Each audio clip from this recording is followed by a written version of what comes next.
માનનીય મહેમાન શ્રી તથા સર્વે ગુરુજનો અને મારા વાલા વિદ્યાર્થી મિત્રો, આજે હું તમને બંધારણ વિશે થોડું કહીશ. તમે તે ધ્યાનથી સાંભળો એવી મારી નમ્ર વિનંતી. ભારતનું બંધારણ ભારત દેશનો સર્વોચ્ચ કાયદો છે. ભારત ઘણા રાજ્યોની શાસન વ્યવસ્થા આ બંધારણ મુજબ ચાલે છે. ભારતનું બંધારણ સભામાં 26 નવેમ્બર 1949ના દિવસે સ્વીકાર્યું હતું અને 26 જાન્યુઆરી 1950ના દિવસે લાગુ કરવામાં આવ્યું હતું. ભારતમાં 26 જાન્યુઆરીનો દિવસ પ્રજાસત્તાક પર્વ તરીકે ઉજવવામાં આવે છે. નિર્માણ મૂળ સ્વીકૃત 22 ભાગો, 395 અનુચ્છેદ અને 8 અનુસૂચિઓ હતી, જેમાં બંધારણીય સુધારા દ્વારા વખતો-વખત ફેરફારો કરવામાં આવ્યો.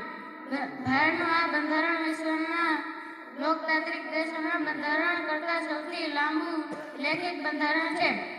ભારતનું બંધારણ ધર્મનિરપેક્ષ, બિનસાંપ્રદાયિક અને સમાજવાદી શબ્દનો ઉમેરો 1974ની ભારતીય કટોકટી દરમિયાન 42માં સુધારા કરવામાં આવ્યા.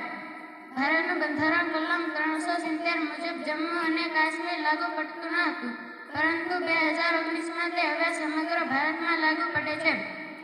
ભારતનું આ બંધારણ વિશ્વના લોકતાંત્રિક દેશોના બંધારણ કરતાં સૌથી મોટું લેખિત બંધારણ છે. તેમાં અત્યારે 495 અનુચ્છેદ તે કુલ 25 ભાગોમાં વિભાજિત છે. નિર્માણ સમયે મૂળ 395 અનુચ્છેદ, 22 ભાગો અને 8 અનુસૂચિઓ હતી. બંધારણમાં ભારત સરકારના સંસદીય સ્વરૂપનું માળખું તૈયાર કરવામાં આવ્યું છે, જેનું સ્વરૂપ કેટલાક અપવાદોને બાદ કરતા સંઘીય પ્રણાલી આધારિત છે. કેન્દ્ર સર્વોચ્ચ સરકારના બંધારણીય કાર્યકારી પ્રમુખ રાષ્ટ્રપતિ છે. કેન્દ્ર સર્વોચ્ચ કાર્યકારી બંધારણીય રાષ્ટ્રપતિ છે. ભારતનું બંધારણ કલમ 79 અનુસાર કેન્દ્ર સંસદીય પરિષદમાં રાષ્ટ્રપતિ તથા 2 સભાઓ હોય છે, જેમાં લોકો દ્વારા ચૂંટાયેલા સાંસદોની સભા લોકસભા અને રાજ્યો દ્વારા ચૂંટાયેલા પ્રતિનિધિઓની સભા રાજ્યસભા છે. ભારતનું બંધારણ કલમ 74માં એક એવી વ્યવસ્થા કરવામાં આવી કે રાષ્ટ્રપતિને સહાયતા તથા તેને સલાહ આપનાર એક મંત્રીમંડળ હશે, જેનો પ્રમુખ રાષ્ટ્રપતિ છે. રાષ્ટ્રપતિ આ મંત્રીમંડળની સલાહ પ્રમાણે કાર્ય કરશે.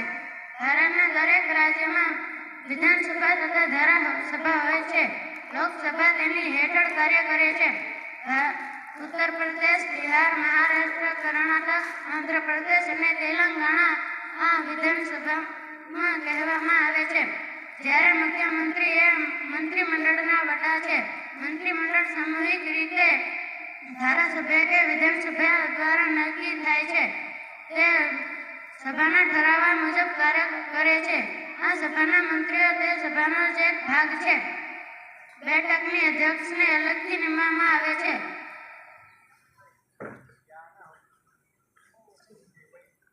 ભારતના 7મા અનુચ્છેદમાં સંસદ સભ્ય તથા ધારાસભ્યના અધિકારોનું વર્ણન કરવામાં આવ્યું છે. જય હિન્દ, જય ભારત.